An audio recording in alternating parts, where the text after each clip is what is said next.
요새 계속 뉴스에 나오는 기사 중에 반복해서 끊이지 않고 나오는 사건이 있습니다. PC방에서 일어난 살인사건하고 식사하면서 남녀 간의 패싸움이 일어난 사건입니다. 이것이 지금 계속해서 인터넷상이나 뉴스에 계속 등장하고 있습니다. 왜 그러냐면 그만큼 우리 사회가 각박하고 작은 일인데 너무 쉽게 분노를 일으키고 그 분노를 조절하지 못해가지고 서로 패싸움을 한다든지 남녀 간에 아니면 사람을 죽인다든지 하는 일이 일어났기 때문에 그렇습니다. 도무지 일어나지 않아야 될 상황인데 일어나는 일들이 현재 우리 사회에서 계속 발생이 되고 있습니다. 그만큼 우리 사회가 건강하지 못한다는 증거죠. 그만큼 젊은 부모들은 자식 키우기 불안하고 힘든 세상이 되고 있는 것입니다. 연세 드신 분들은 살 만큼 살아서 이제 별 그런 거 신경 안 쓰시겠지만 이 젊은 사람일수록 많은 신경을 쓸 수밖에 없습니다.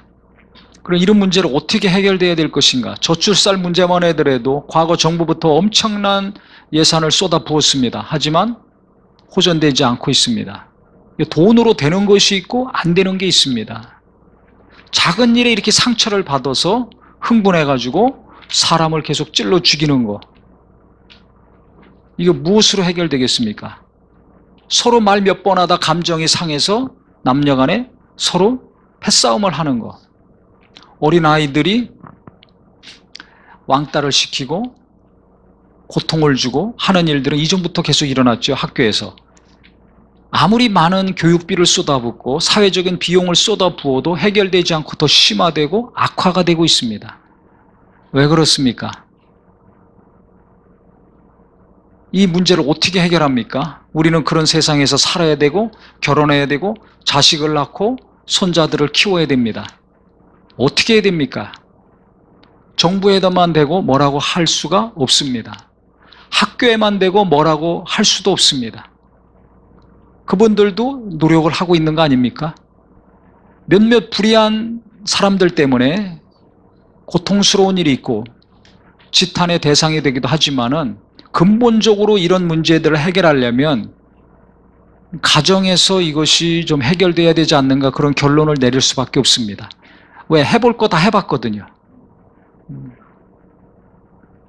근데 가정에서 부모님들이 이것을 해결하려는 노력은 별로 안 하고 있는 것 같아요.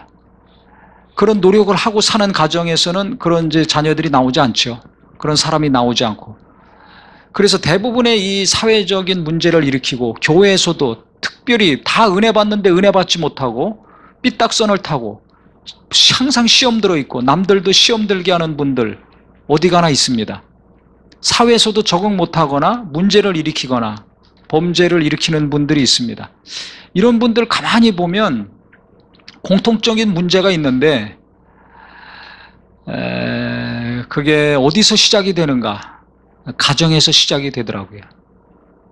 제가 목회하면서도 많은 분들이 이렇게 상담을 해보지 않습니까? 이야기들 들어보면 이 청소년들이나 20대, 30대들은 순진하니까 그냥 직접 얘기를 합니다.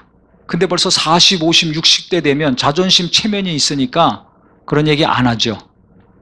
그 얘기는 어떤 얘기냐면 자기 가족들 이야기입니다. 가족들 이야기.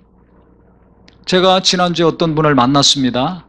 만나면서 이런저런 많은 이야기들을 했는데 기억에 남는 것은 어렸을 때부터 아버지가 자꾸 자기는 멍청하다고 뭐 잘못하면 항상 지적하고 야단치고 했다는 거예요.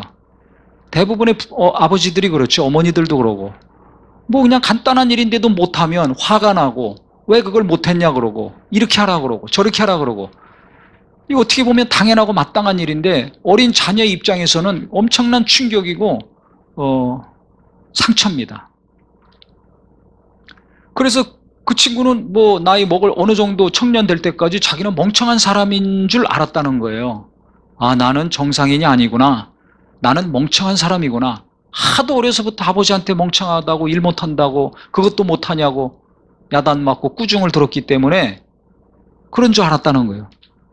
그러니까 뭐 공부도 제대로 잘 못하고 일도 못하고 그런 거죠. 그러니까 밑바닥 삶을 사는 거 아닙니까? 얼마나 힘듭니까? 그런데 어떻게 일을 해가지고 자식 낳고 먹고 살아야 되니까 열심히 일을 해가지고 사업이 어떻게 잘 됐어요. 자리도 잡히고 돈도 좀 벌게 되고, 그래서 남들이 가서 살고 싶은 동네에서 집도 얻어서 살게 되고, 그랬더니 이제 그때부터 아버지의 인정을 받기 시작한 거예요. 보통 아버지들이 자식이 공부 잘해서 좋은 대학 가거나 아니면 좋은 직장 가거나 뭐 이러면 인정받지 않습니까? 그런데 사업을 잘해서 좋은 동네 살아서 그 문제가 해결된 것이 아니라 그 친구가 예수 믿는 형제였기 때문에 어느 날 하나님이 자기를 깨닫게 하시고 자기 마음을 만져주신 거예요. 아버지한테 받은 상처를 위로하게 하시고 아버지에 대한 분노와 미움을 해결하게 하신 것이죠. 아버지를 용서하게 되고 아버지를 궁일이 여기게 되고 자기 아버지가 왜 그렇게 살 수밖에 없었는가를 이해하게 된 것입니다. 왜 그러겠어요? 그 아버지도 할아버지한테 받은 상처와 아픔이 있거든요. 지금 60대 이상 되는 분들은 굉장히 권위적입니다. 그럴 수밖에 없어요. 왜냐하면 그분들이 어려서부터 그 아버지한테 보고 배운 것이 있거든요. 그분들의 아버지 세대는 더 권위적이고 더 엄했습니다. 법이죠. 집에서는 왕이었습니다. 어머니들도 아버지가 한마디 하면 꼼짝 못했습니다. 자식들도 꼼짝 못했습니다. 그 다음 세대에서는 엄마들의 목소리가 높아졌습니다. 자식들도 할 말 합니다. 지금 세대는 완전히 거꾸로 됐습니다. 아내들아 남편에게 복종하라가 아니라 남편들이 아내에게 복종하는 시대입니다. 아내한테 묻고 윤호를 받아야, 허락을 받아야 모든 범사가 형통하고 평안합니다. 맞습니까? 안 맞습니까? 이거 조용하잖아요. 무슨 일 있으면 다 아내한테 물어봅니다. 아이들도 다 엄마한테 물어보잖아요. 시집가고 장가가서도 엄마한테 전화하잖아요. 직장에 취직해서도 무슨 일 있으면 엄마한테 전화합니다. 엄마들이 와가지고 상사한테 따집니다. 이게 벌써 10년 전 일입니다. 지금 일이 아니라. 엄마들이 세면 셀수록, 엄마들의 목소리가 커질수록 여권 신장이 돼서 평등 사회를 이루어서 좋을지 모르지만 가정이 흔들리게 된 거예요. 자식들이, 특히 아들들이 갈수록 진짜 바보가 된 겁니다. 그런 아들들이 결혼해서 엄마만 찾으니까 부부간에 갈등이 일어나고 이혼하는 사람들이 늘어나는 거예요. 이런 건 모르는 거예요. 내 자식밖에 모르니까. 그것도 과거에는 아들밖에 몰랐잖아요. 아들이 최고였잖아요. 그래서 결혼해서도 아내가 순종하고 자식들이 꼼짝 못하고 왕노릇했습니다. 가정을 책임지고 처자식을 책임져야 되는 그 중압감과 스트레스가 많은 것 때문에 하나님이 또 세우신 권위가 있기 때문에 그렇게 해야 되지만 그것을 통해서 가정을 잘 다스리고 지키고 보호하면 괜찮은데 인간이 연약한 죄인인지라 선한 영향력만 끼친 것이 아니라 악한 것도 동시에 나오죠. 너무 힘이 아버지에게 쏠려 있으니까 독재를 하게 됩니다. 하나님이 세워주시고 가족들이 세워주신 권위를 남용하게 됐습니다. 그래서 남편들은 자유롭게 바람피되 아내들은 바람피면 내쫓기야. 힘이 있으니까 젊었을 때 그 힘을 주체 못해서 외도를 심하게 하고 그러면 집에 와서 잘해줘야 될 텐데 도리어 아내를 구타하고 그것도 모자라서 무시하고 함부로 말하고 대하고 했을 때 그 밑에서 자라나는 아들, 딸들은 그 아버지에 대해서 어떤 감정을 가질까요? 말로 형용할 수 없는 상처와 충격을 받게 됩니다. 남들이 다 하는데 뭐가 어떠냐라고 할지 모르지만 그 자식들에게는 일평생 지우지 못하는 아픔이요 고통입니다. 성경에 보면 남편들아 아내를 사랑하며 괴롭게 하지 말라고 그랬는데 그렇게 사는 괴롭힘을 당하면서 무시를 당하면서 두드려 맞으면서 욕을 먹어가면서 사는 아내들이 많았습니다. 지금은 그런 분들이 거의 없죠. 조금만 이런 행동이 나오면 당장 이혼해버리지 누가 살겠습니까? 근데 과거에는 그렇게 사는 가정들이 많았습니다. 그러니까 지금보다 과거에는 아버지 때문에 상처받고 괴로워하는 자녀들이 훨씬 많았어요. 그분들이 지금 결혼해서 자식을 낳고 살고 있는 세대입니다. 그러니까 그 상처와 분노가 어디로 가겠습니까? 결혼해서 내 아내, 내 자식들에게 가는 거예요. 그래서 내가 예수 믿고 신앙생활하고 열심히 예배도 하고 하나님 뜻대로 살려는 거룩한 마음도 있지만 나도 모르게 내 입에서 내 가족들에게 상처 주는 말, 칼같은 비수를 꽂는 말들이 나옵니다. 교회에서도 그런 말과 행동이 나올 때가 있습니다. 예수 믿는 사람이 하지 말아야 될 말과 행동이, 내가 싫어하는 말과 행동이 나도 모르는 사이에 내게서 나올 때가 있어요. 화가 치밀어 오를 때가 있고, 안 좋은 말이 나올 때도 있고, 눈에서 레이저 광선이 나와서 누군가를 시험 들게 하는 때도 있고. 그 왜 그럴까? 제가 이 문제를 곰곰이 심각하게 생각했습니다. 예수님을 닮으려고 하는데, 예수님을 닮으려고 노력하고 힘쓰고 애쓰고 있는데 왜 내 안에서는 정반대의 일들이 계속 반복돼서 나오고 있는가? 그 밑바닥에 도대체 뭐가 있는가? 우리 밑바닥에 도대체 뭐가 있는가? 아직도 치료받지 못한, 아직도 해결되지 못한 마음들이 내 안에 있는 것입니다. 근데 그 분노를 일으키게 하고 짜증을 일으키게 하고 마음을 불편하게 하고 주님을 닮아가려는 것을 막고 있는 그 감정들, 안 좋은 것들, 이것이 누구로부터 온 것인가? 당연히 마귀로부터 온 거겠죠. 그럼 마귀가, 눈에 보이지 않는 마귀가 누구를 통해서 내게 그런 것들을 심어놓고 아직 해결이 되지 않았는가? 가만히 곰곰이 생각해 보니까 대부분이 가족들입니다. 즉 어려서부터 받은 상처와 아픔과 실망이 지금까지 나를 괴롭히고 있는 거예요. 내가 예수를 닮아가고 하나님 뜻대로 살려고 하는 삶을 방해하고 있더라고요. 그 중에서도 누구겠습니까? 오늘 성경에 있는 것처럼 대부분 아버지들이 그 주인공이에요. 엄마들은, 여자들은 모성애가 강하고 좀 순합니다. 약합니다. 아버지들은 강합니다. 남자들은 강하게 하나님이 만들어 주셨어요. 그래야지 나가서 일해서 가족들 먹여 살릴 수 있으니까. 정신력과 의지와 육체가 강합니다. 힘이 셉니다. 그런데 그 힘을 남용해서 가정을 파괴시키고 아내를 괴롭히고 자식들을 분노케 하는 일에 쓰여진 때가 너무나 많아요. 제가 한 가지 예를 들겠습니다. 아침에 일어나면 엄마들이 밥을 하죠. 아내들이 밥을 합니다. 그러면 밥을 하면 그 김이 막 일어납니다. 그러면 부엌에 가득 차고 이제 온 집안에 그 냄새가 꽉 차게 됩니다. 그 냄새가 일어날 때마다 저는 너무나 괴로워요. 그래서 일어나자마자 창문 다 열으라고 합니다. 냄새 빠지라고. 그럼 제 아내는 그럽니다. 너무 이 냄새가 뭐가 나쁘냐, 너무 좋다고, 너무 좋다고 막 그래요. 근데 저는 너무 싫어요. 막 그 냄새만 나면 너무 괴롭습니다. 고통스럽습니다. 왜 그러냐? 제가 초등학생 때 저희 부모님이 이제 다투죠. 그 옛날에 부모님들이 싸울 때는 말로만 싸웁니까? 마음을 다하고 힘을 다하고 뜻을 다하고 어떤 경우는 목숨 걸고 싸우잖아요. 완전 집안이 전쟁터지 않습니까? 요즘이나 교육받고 좀 뭐 교양 있고 그러니까 점잖게 싸우든지 말로 하든지 좀 심하면 뭐 집어던지든지 하지 그렇게 싸우지들 않거든요. 근데 과거의 어르신들은 막 치열하게 싸웠습니다. 전쟁이죠, 싸움이 아니라. 그러니까 아침에 일어나면 전쟁의 폐허예요. 그러니까 밥을 이제 어머니가 하죠. 학교 가야 되니까 자녀들 학교 가고 남편도 밥 먹고서 출근을 해야 되니까 아무리 그래도 밥은 다 해줬어요. 요즘은 밥 안 해주잖아요. 평소에도 밥 안 해주잖아요. 과거에는 다 그래도 했습니다. 그러면 그 전쟁터에서 막 그 김 냄새가 막 피어나는 거 보면 아유, 전쟁에서 그 화약 터져가지고 나는 냄새 같아.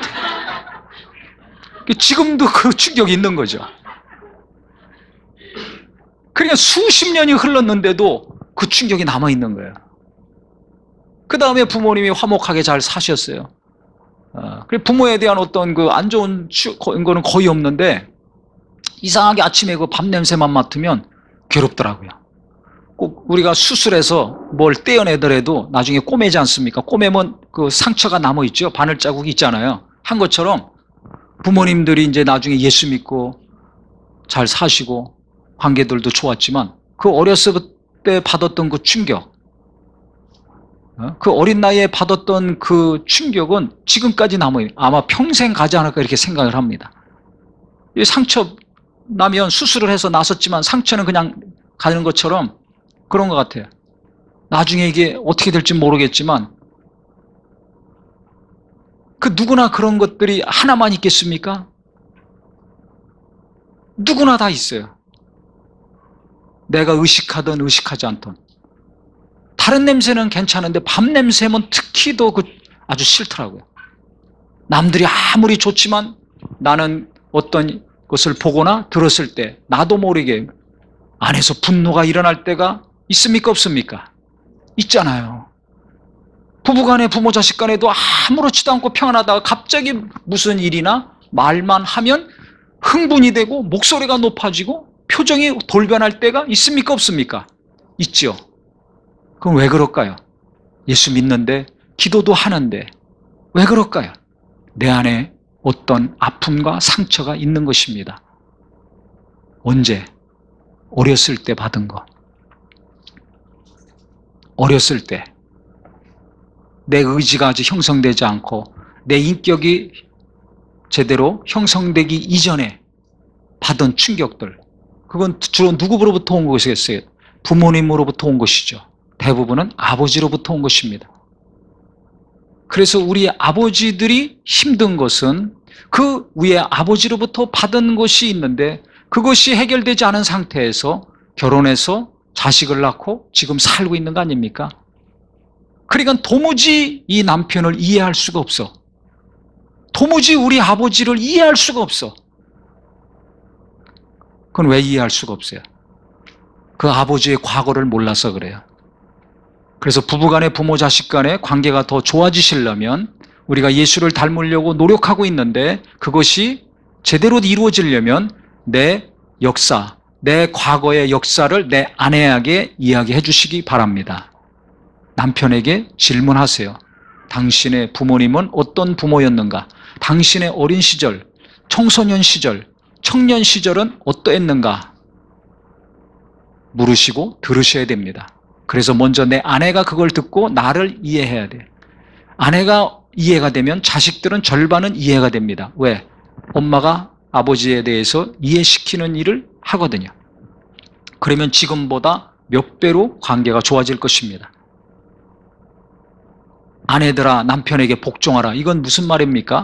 시키는 대로 말하는 대로 굽신거리고 따르라는 겁니까? 종로로 타라는 겁니까? 아닙니다. 남편의 권위를 인정하라는 것입니다. 하나님은 질서의 하나님이십니다. 아내의 머리는 남편이고 남편의 머리는 예수님이에요. 그 위에는 하나님이십니다. 그러니까 남편의 권위를 인정하지 않으면 나는 도무지 이해할 수 없어. 네 아버지는 왜 저러냐? 해서 남편의 권위를 무시하고 짓밟으면 가정이 깨지는 거예요. 그러니까 아이들은 아이들대로, 남편은 남편대로, 아내는 아내대로 다 각자 살지 않습니까? 자기만 옳다고 생각하고 말하고 행동하지 않습니까? 모여서 무슨 이야기만 하면 결론이 나오지 않고 도리어 더 피곤한 일이 생기지 않습니까? 왜 그래요? 아버지의 권위를 엄마가 무너뜨려서 그래요. 그래서 진짜 행복한 가정, 훌륭한 자손으로 키우려면, 내 자식들이 결혼해서 잘 사는 자들이 되게 하려면 아내들이 잘 하셔야 돼요. 그래서 아내가 먼저 나온 거예요. 정신 차려야 됩니다. 기도만 하지 마시고, 남편 변화되려고 기도만 하지 마시고 남편의 권위를 먼저 인정하고 세워줘야 됩니다. 하나님이 인간을 창조하실 때 남자와 여자를 외모만 달리 만드신 것이 아니라 속성도 다르게 만드셨어요. 남자들은 인정받으려는 강력한 욕구가 있습니다. 여자들은 사랑받고자 하는 강력한 욕구가 있어요. 이 욕구가 채워져야 돼요. 그래서 아담에게 하와를 만들어 주신 겁니다. 하나님의 사랑과 은혜로 채워지지 않는 것이 있었던 거죠. 그래서 독처하는 것이 좋지 않게 보이셔서 하와를 만들어 주신 겁니다. 이는 내 뼈 중에 뼈, 살 중에 살이라. 사랑하는 대상으로 만들어 주신 거예요. 사랑을 받으니까 존중을 받고 인정을 받는 거죠.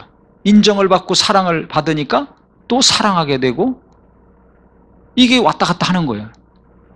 그러니까 아내들이 남편을 인정해 주지 않으면, 그 권위를 인정해 주지 않으면 평생 그 가정은 괴롭고, 그 자식들은 결혼해서 또 괴롭습니다. 왜? 그것을 보고 자랐기 때문에. 그 딸들은 남편을 무시하게 됩니다. 그 아들들은 계속해서 기죽어 살든지, 아니면 우리 엄마가 저렇게 하는 것을 보니까 나는 절대 저렇게 안 살아 해서 아내를 억압하고 짓누르려고 말하고 행동하며 사는 아들이 됩니다. 다 병든 자식들이 되는 거예요. 공부를 잘하고 못하고 돈을 잘 벌고 못 벌고 간에 비정상적인 자녀 교육을 내가 하게 됩니다.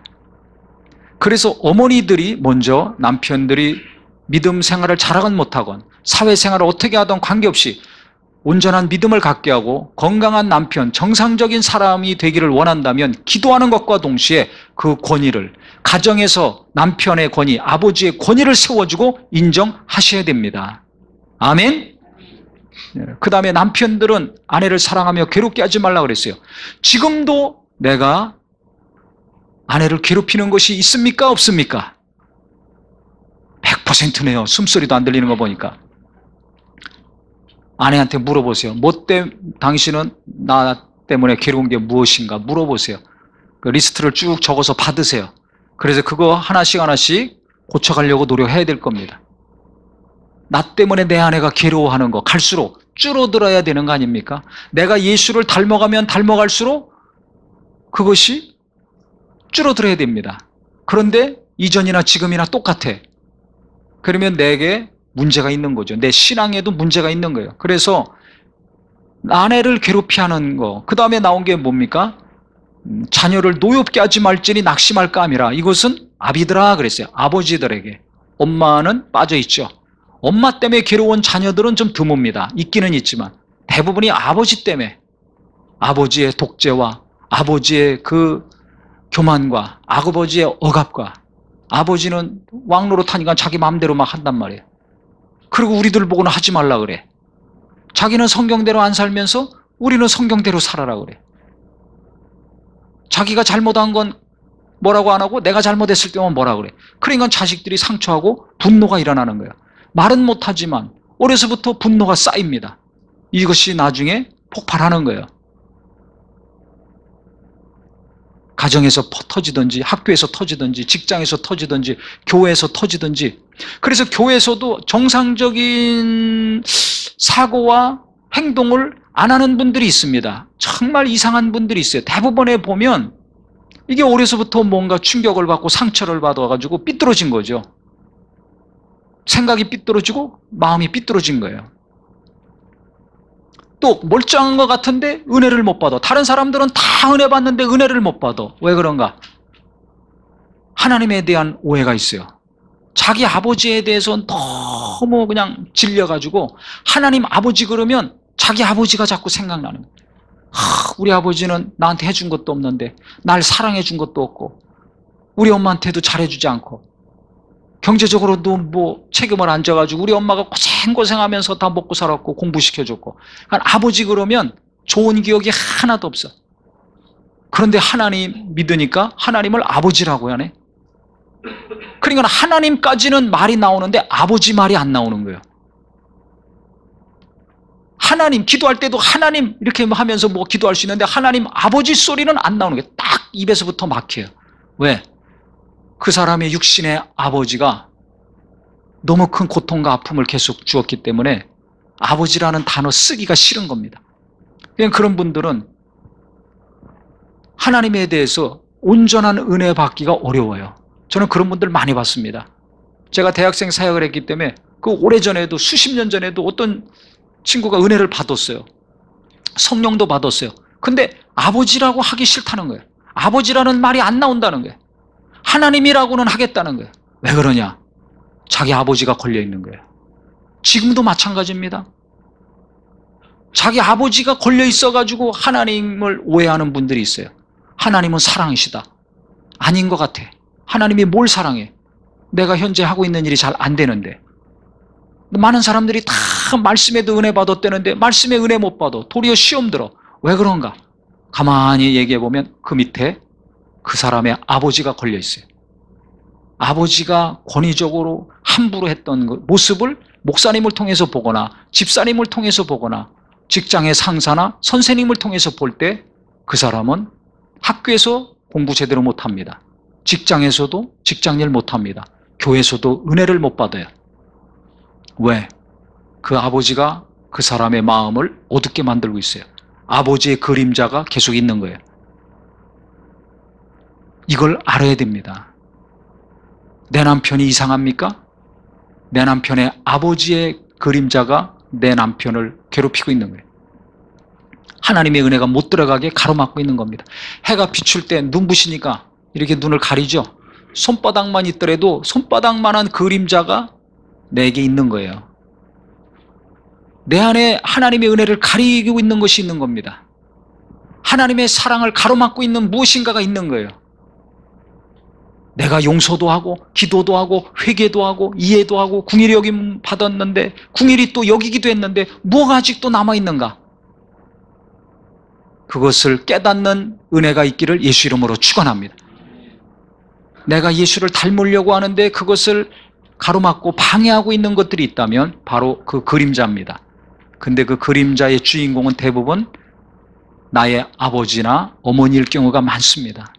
다른 분일 수도 있겠죠. 근데 대부분은 보니까 아버지더라고요. 나는 잊어먹은 것 같은데 그것은 그대로 있는 거예요.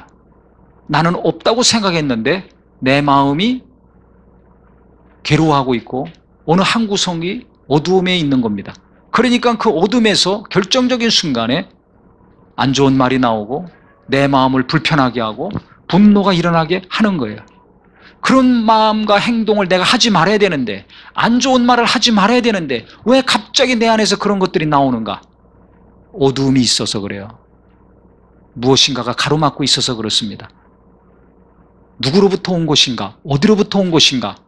오늘 말씀을 통해서 깨닫고 이 어두움을, 이 그림자를 제거하는 심령이 되기를 예수 이름으로 축원합니다. 성경은 그래서 이걸 너무 잘 아시는 거예요. 하나님은 이 문제를 너무 잘 아셔서 우리를 치료하고 위로하고 건강한 심령, 건강한 가정을 세우려고 하시는 겁니다. 그래야 세상이 건강해지거든요. 마귀는 자꾸 파괴시키고 무너뜨리는데 이것들을 세우고 건강하게 지속하려면 살려면 어떻게 해야 되는가? 가정이 바로 서야 됩니다. 부부간의 권위를 세워주고 사랑하고 하는 것이 이루어져야 될 것이고 부모 자식 간에는 아버지의 권위, 부모의 권위를 인정해서 자식들은 좀 마음에 안 들지만 부모님에게 순종해야 될 것이고 무슨 일이 있을 때마다 말 안 듣고 대들고 따지려고만 하지 말고 순종해야 돼요. 교회에서도 직장에서도 어디서든지 따지는 거 좋아하고 대들고 막 덤벼들고 이런 사람들이 있습니다. 그 사람들 내면을 가만히 살펴보세요. 나중에 따로 만나서 가만히 이야기해 보세요. 그 밑에 누가 들어있다고요? 대부분 아버지가 들어있어요. 자기 아버지가 잘못 살았거든. 아버지에 대한 발만심, 분노가 항상 있어요. 그러니까 말도 안 되는데 우기고 있는 사람들 보면 참지를 못하는 거예요. 권위적으로 나오는 사람 보면 참지를 못하는 거예요. 이래라 저래라 명령하는 사람 보면 반발심이 막 나오는 거죠. 그것이 심한 사람들 보면 대부분 그 아버지가 밑에 있어요. 아버지한테 너무 시달렸어. 말도 안 되는 소리 맨날 아버지가 하면서 나를 야단치거나 밀어붙이거나 채찍질하거나 정죄했어요. 이런 사람들은 설교도 은혜 못 받습니다. 성경도 골라서만 봅니다. 하라 이런 거 안 봐요. 기도해라 은혜 못 받아요. 헌금해라 교회 안 나와. 전도합시다 아예 안 나와버려요. 도리어 시험 들어. 왜 이런 설교하냐고 이렇게 나옵니다. 지금도 이런 사람들 많습니다. 젊은이들이 교회 갈수록 안 나오잖아요. 여러 가지 이유가 있지만 이런 설교 듣기 싫은 거예요. 위로하고 격려하고 어루만지면 그런 대로 몰립니다. 그 설교도 절반만 해야 돼요. 하나님 말씀 절반만 가르쳐야 요즘 교인들 좋아하고 젊은이들 좋아하지 있는 그대로 가르치거나 설교하면 시험 들었다 그러고 상처받았다 그러고 왜 저렇게 하냐 그러고 이렇게 나옵니다. 그 밑바닥에 누가 있기 때문에? 아버지가 있어요. 이걸 아셔야 돼요. 아이, 저 사람 왜 저러지? 우리는 은혜 받는데 저 뭐가 문제 있지? 어렸을 때 아버지로부터 받은 아픔이 있는 거예요. 상처가 있습니다. 아버지의 권위에 짓눌려서 신음했던 고통이 있는 거예요. 그러니까 하나님 말씀이라는 거 뻔히 알지만 머릿속으로는 이해하면 되지만, 머릿속에서는 이해가 되지만 가슴에서는 거부 반응이 일어나는 거죠. 저분이 하는 얘기가 맞아. 하지만 그렇게 얘기하는 것 자체가 나는 싫어. 같이 하기 싫어하는 거예요. 함께 일하기 싫어해. 그 밑에 아버지가 자리 잡고 있어요. 아버지의 그늘이 있는 거예요. 그렇기 때문에 내가 학교에서나 직장에서나 가정에서나 교회에서나 은혜의 삶, 평안의 삶, 좋은 관계를 맺어가면서 행복하게 일하는 삶을 추구한다면 아버지를 용서하시기를 예수 이름으로 축원합니다. 난 용서했는데요. 난 잊어먹었는데요. 내 아버지 의식하지 않는데요. 하지만 내 안에 그늘이 아직 있을 것입니다. 나도 모르는 어둠이 있을 것이에요. 그렇기 때문에 내 안에서 언젠가 나도 모르게 분노가 일어나든지 안 좋은 말이 나오든지 표정이 바뀌든지 나도 이해할 수 없는 행동을 내가 하게 되는 것입니다. 그 밑바닥이 대부분이 아버지일 경우가 많아요. 그래서 기도하면서 주여, 내 안에 아직도 처리되지 못한 거, 해결되지 못한 것이 무엇입니까? 왜 내게 분노가 계속 나오고, 왜 짜증이 나오고, 왜 내가 계속 낙심이 되든지, 아니면 정죄하거나 따지거나 쌓아놓은 것이 계속 내게 나옵니까? 이것이 무엇 때문에 그렇습니까? 하나님께 기도하면서 물으시고, 더 깊은 은혜, 지금까지 은혜를 많이 받으셨지만은 하나님이 더 깊은 은혜를 주셔서 내 마음을 치료하시고 고쳐주시고 이 어둠의 그림자를 걷어가 주실 수 있는 은혜의 심령이 돼야 될 것입니다. 그래서 이거 주세요 저거 주세요만 하지 마시고 나를 치료해 주세요. 나는 오늘도 은혜가 필요하고 아직도 더 은혜가 필요합니다. 내 마음을 고치시고 치료하여 주시옵소서. 그와 동시에 내 아버지를 이해하는 마음, 용서하는 마음을 허락하여 주시옵소서. 내 남편을, 내 부모를 이해하고 용서하는 은혜를 허락하여 주시옵소서. 기도하시기를 예수 이름으로 축원합니다. 그랬을 때 내가 치료가 되는 것이고, 그랬을 때 아버지의 고통과 아픔이 이해가 될 것이고, 그랬을 때 우리의 마음은 평안해지고, 아내를 괴롭히는 남편이 아니라 위로하는 남편, 남편을 무시하고 구박하고 정죄만 하는 아내가 아니라 남편을 위로하고 바로 세우는 아내가 될 것입니다. 부모를 이해하고 용서하고 나아갈 때 자식들이 부모님께 순종하고 거룩한 가정을 이루는 자녀들이 될 것이고, 부모가 자식들을 분노하거나 낙심케 하는 일을 치료받고 깨닫고 돌이켜서 이 말과 행동이 줄어들 때 자식들에게 존경받고 인정받는 훌륭한 아버지, 어머니가 될 것입니다. 이런 가정이 될 때 예수 안에서 부부간에 부모 자식 간에 서로 깨닫고 이해하고 고쳐가려고 치료받고 치료받게 하려고 노력하고 힘쓰며 나갈 때 우리가 예수님을 닮아가는 것이고, 예수님 닮아가는 것을 가정에서 이룰 때 학교에 가서나 직장에 가서나 교회 가서나 어디 가서든지 사랑받고 인정받고 존경받는 삶이 될 것입니다. 그럴 때 세상이 바뀌고 교회가 더 좋아질 거라고 저는 확신합니다. 기도 많이 하고 설교 많이 듣고 성경 공부 많이 하고 헌금하고 봉사 지금까지 많이 했잖아요. 했는데 현재 한국교회가 어떻습니까? 기도 안 해서? 아니잖아요. 말씀을 몰라서? 아니잖아요. 능력이 없어서? 아니잖아요. 열심히 이것저것 다 했는데 왜 여기저기 안 좋은 소식이 계속 들려옵니까? 왜 그래요? 변화가 안 됐어요. 이 정도면 됐다 그러고 방심한 겁니다. 할 만큼 했다고 느슨해지고 풀어진 겁니다. 예수님을 닮으려면 아직도 멀었는데, 아직도 갈 길이 멀었는데 됐다고 생각하고 있는 거죠. 하나님 앞에서 나를 돌아보고 우리를 돌아보고 주님을 닮으려는 마음이 죽는 날까지 변치 말기를 예수 이름으로 축원합니다. 이 마음이 있다면 하나님은 나를 돌아보게 하시고 나를 계속 치료하시고 온전케 하시는 일을 하실 것입니다. 그 중에 내 아버지를 이해하고 용서하는 것들이 우리 각자의 심령에서 잘 이루어지셔서 부부간에 부모 자식 간에 가면 갈수록 또 관계가 좋아지고 평안해지고 은혜가 넘침으로 그 은혜의 역사가 학교 가서 출근해서 교회 가서 계속해서 주변 사람들과도 이루어져서 이 세상을 조금이라도 환하게 밝힐 수 있는 참 그리스도인들이 되기를 예수 이름으로 축원합니다. 교회를 더 온전하고 든든히 세워갈 수 있는 거룩한 지체들이 되기를 예수 이름으로 축원합니다. 기도하겠습니다.